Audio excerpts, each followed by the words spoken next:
Hello students, आज कुछ numerical solve करते हैं हम, जिसमें पहला न्यूमेरिकल है हमारे पास। In the Bohr model of hydrogen atom the electrons revolve around the nucleus in a circular path of radius 5.1 × 10⁻11 metre at a frequency of 6.8 × 10⁻15 rotation per seconds.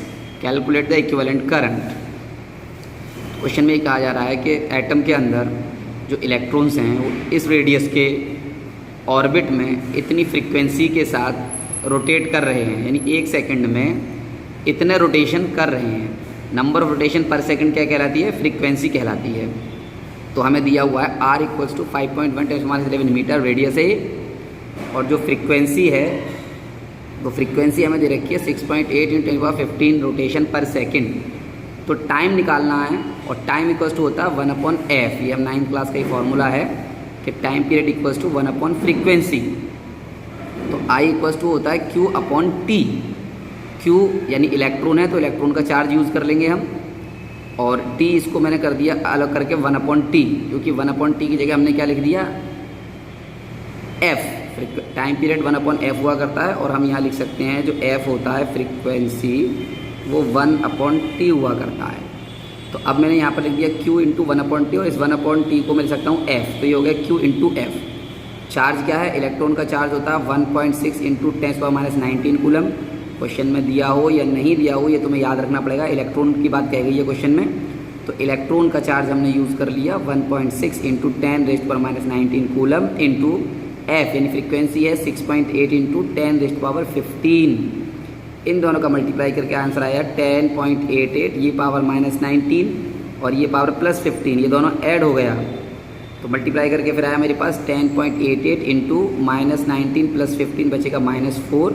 और ये जो पॉइंट है इसको जैसे इस साइड बढ़ाते हैं तो ऊपर पावर +1 हो जाती है 1, यानी जब हम राइट से लेफ़्ट की तरफ पॉइंट को लेकर जाते हैं तो हमारे पास पावर इंक्रीज़ होती है, प्लस में बढ़ते हैं, और जब लेफ़्ट से राइट की तरफ पॉइंट को लेकर जाते हैं तो पावर माइनस में करते हैं। तो यहाँ पर जो पॉइंट था इधर से इधर, यानी कि राइट साइड से लेफ्ट साइड तरफ ले गया, तो -4 में +1 किया, तो -4 में +1 करूँगा तो -3 बच जाएगा। तो this is the equivalent current, यानी कि जब कोई इलेक्ट्रॉन रिवॉल्व कर रहा है तो उसका इक्विवेलेंट करंट इतना करंट वो जनरेट करेगा।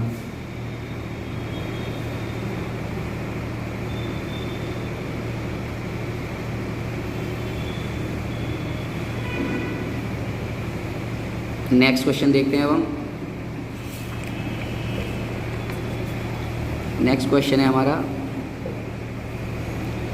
इन a hydrogen atom an electron moves in an orbit of radius 5 × 10⁻11 metre with a speed of 2.2 × 10⁻6 metre per second.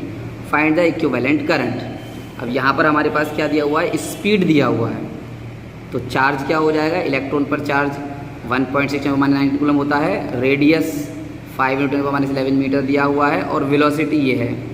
अब टाइम निकालना है हमारे पास, तो हमारे पास फॉर्मूला होता है time equals to distance upon speed. ये 2πr क्या है? डिस्टेंस, यानी कि जो इलेक्ट्रॉन है वो सर्किल पर मूव करेगा, और सर्किल पर एक राउंड में जो डिस्टेंस होता है वो सरकमफेरेंस के बराबर होता है। तो ये 2πr क्या आ गई? Circumference upon speed. तो टाइम इक्वल्स टू हो गया डिस्टेंस अपॉन स्पीड, सरकमफेरेंस, और चार्ज होता है I = Q/T। तो Q/T की वैल्यू ये लगा दी 2πr/v। ये 2πr और डिवाइड में जो v आएगा वो मल्टीप्लाई में ऊपर पहुंच गया, तो ये आ गया हमारे पास फॉर्मूला Q × v/2πr। ये फार्मूला हमने करंट के लिए यहाँ फार्मूला बना दिया QV/2πr। हम इसे याद रख सकते हैं कि अगर कहीं पर भी इलेक्ट्रॉन रिवॉल्व कर रहा है, स्पीड दे रखी है, तो इस फार्मूले से हम करंट निकाल सकते हैं। अब यहाँ हमने वैल्यू लगा दी अपनी। I = Q की वैल्यू 1.6 × 10⁻19, और जो वेलोसिटी है, वेलोसिटी की वैल्यू है 2.2 × 10⁻6 अपॉन 2 × पाई की वैल्यू है 22/7 इंटू रेडियस है 5 × 10⁻11। अब देखो ये 1.6 × 2.2 लिख दिया इंटू 10⁻, ये -19, ये +6 ऐड हो गया, और ये -11 उसको रेसिप्रोकल के ऊपर ले जाकर तो +11 हो गया, और ये जो 7 था डिवाइड में ये ऊपर जाके मल्टीप्लाई में आ गया। अब इसे कैंसिल किया तो ये 2 8 ज़ा 16, तो 2 8 ज़ा 16 0.8 हो गया, और ये 22 से 2.2 कैंसिल किया तो 0.1 टाइम हो गया, इनटू ये पावर देखो 6 + 11 17 हो गया, 17 और -19, 19 में 17 माइनस किया तो 2 बचा और माइनस का, और ये 7 एज इट इज़ आ गया। अब इन दोनों का मल्टीप्लाई किया 0.8 इंटू 0.1, ये हो गया 0.08, और यहाँ 5 बचा, ये नंबर नीचे 5 × 10⁻⁷। अब ये दो हमने 1 2 पॉइंट हटाने के बाद जब हमने बताया था राइट साइड की तरफ पॉइंट लेकर जाएंगे तो पावर में क्या करेंगे, माइनस करेंगे, तो माइनस किया तो -2 कितना हो गया, -4 हो गया हमारे पास। तो 8/5 1.67, 1.6 और 7 का यहाँ मल्टीप्लाई करके 11.2 × 10⁻⁴ एम्पियर का हमारे पास क्या आ गया, करंट आ गया। इसका इक्विवेलेंट करंट कितना आ गया, 11.2 × 10⁻⁴ एम्पियर। अब नेक्स्ट क्वेश्चन की तरफ पढ़ते हैं हम।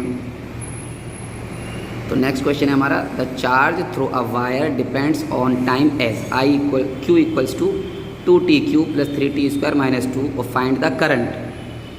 करंट निकालना है हमें और ये चार्ज दे रखा है। तो जब चार्ज टाइम पर डिपेंड करता है तो करंट का फॉर्मूला I = dq/dt यूज़ करते हैं। ये चार्ज की इक्वेशन दे दी है मुझे, तो d/dt और q की मैंने वैल्यू अप्लाई कर दी, तो ये हो गया मेरे पास d/dt और q की वैल्यू आ गया। अब इसका डिफरेंशिएशन किया, तो डिफरेंशिएशन के फॉर्मूले हम तुम्हें पहले ही बता चुके हैं, बड़े सिंपल से फॉर्मूले कि अगर कहीं पर d/dt x⁻n हो तो d/dx लिखते हैं जनरल फार्मूला। तो ये n और x⁻n-1 एक पावर कम हो जाया करती है, ये x की टर्म में तो यहाँ x होगा, t की टर्म में तो t होगा, y की टर्म में तो y हो गया। हमारे पास यहाँ पर सब t की टर्म है तो हमने क्या लिया, यहाँ पर d/dt लिया है। तो अब देखो ये x की पावर n, तो ये x की पावर n यहाँ पर t की पावर 3 हो गया, तो ये हमने क्या किया है, 3 पहले लिखा है और xn-1 कर लिया है।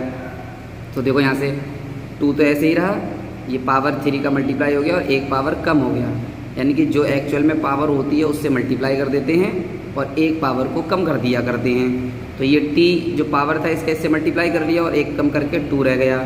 ऐसे यहाँ पर ले आए, 2 एक पावर से मल्टीप्लाई हो गया पहले और 2 एक पावर कम कर दिया, 2 - 1 1 रह गया, और जो सिर्फ कांस्टेंट होता है खाली नंबर उसका 0 हो जाता है, तो ये पूरा 0 हो गया। तो 2 3 = 6t² + 3 2 = 6t हो गया ये। अब टाइम 2 सेकंड दे रखा था तो t की वैल्यू यहाँ पर 2 लगा दी, 2 2 = 4 हो गया और 2 हो गया, 4 6 = 24, 2 6 = 12, आंसर आ गया 36 एम्पियर। नेक्स्ट है हमारे पास, current through a wire depends on time as I = 2t + 5। अब करंट दे रखा है टाइम का, तो हमसे चार्ज पूछा है 10 सेकंड में, तो करंट I = 2t + 5 और करंट का फॉर्मूला हुआ करता है dq/dt। I = 2t + 5 और यह है dq/dt। अब मुझे चार्ज निकालना है तो क्रॉस मल्टीप्लाई करके dt का इधर मल्टीप्लाई कर दिया, ये dq = 2t + 5 × dt। अब इसको इंटीग्रेट करना है, तो पहले तो सेपरेटली सबको इंटीग्रेट कर दिया, 2 अलग करके t का इंटीग्रेशन करना है, 0 से 10 लिमिट लगा दी और t dt प्लस 5 के साथ में इंटीग्रेशन का साइन लगा दिया और dt, ये इंटीग्रेशन का निशान होता है। और 0 से 10 क्या है, 0 से 10 सेकंड, यानी 10 सेकंड रखा है तो इनिशियल टाइम 0 और फाइनल टाइम 10 सेकंड, ये लिमिट लगा दिया मैंने। अब इंटीग्रेशन में फॉर्मूला होता है, अगर पावर है तो ये क्या होता है, एक पावर ऐड कर देते हैं। पावर क्या करते हैं, डिफरेंशिएशन में एक पावर कम करते हैं, यहाँ पर पावर ऐड कर देते हैं, फिर ऐड करके जितनी पावर ऊपर हुआ करती है उतने से ही डिवाइड कर देते हैं। डिफरेंशिएशन में पावर से मल्टीप्लाई किया था हमने और यहाँ पर क्या करते हैं, हम पावर से डिवाइड कर देते हैं। सिर्फ सिंगल पावर वाला टर्म है तो उसका स्क्वायर हो जाता है और 2 आ जाती है पावर, 2 से ही डिवाइड हो जाता है। और अगर कोई कांस्टेंट नंबर के साथ dx/dz है तो उसके साथ सिर्फ में dx है तो x रह जाता है, dy है तो y रह जाता है, dz है तो z रह जाता है और dt होगा तो t रह जाएगा। अब आ जाओ इसका 2 ऐसे ही रहा, t है तो यहाँ पर देखो खाली x था तो क्या लिखा है x²/2, तो यहाँ पर t है तो इंटीग्रेशन हो गया t²/2, लिमिट ऐसी लगा दी 0 से 10, इस 2 से ये 2 कैंसिल हो गया। ये खाली कांस्टेंट नंबर है, जैसे यहाँ पर k था तो यहाँ पर 5 मान लो, k dx था तो kx हो गया, 5 dt है तो ये 5t रह गया और लिमिट 0 से 10 लगा दिया। अब ये t², नीचे की लिमिट तो 0 है, इसको लगाने की ज़रूरत नहीं, यहाँ पर लिमिट क्या 10 है तो t की जगह पर 10 लगा के स्क्वायर कर दिया तो 10² हो गया। ऐसी 5 × t की जगह पर 10 लगा दिया तो 5 10 × 50 हो गया, 10 10 × 100 हो गया, ये आ गया 150 कूलम आंसर। अब इन्हीं टॉपिक पे बेस्ड में कुछ न्यूमेरिकल हम दे रहे हैं करने के लिए, वो आप लोग सॉल्व करने की कोशिश कीजिए।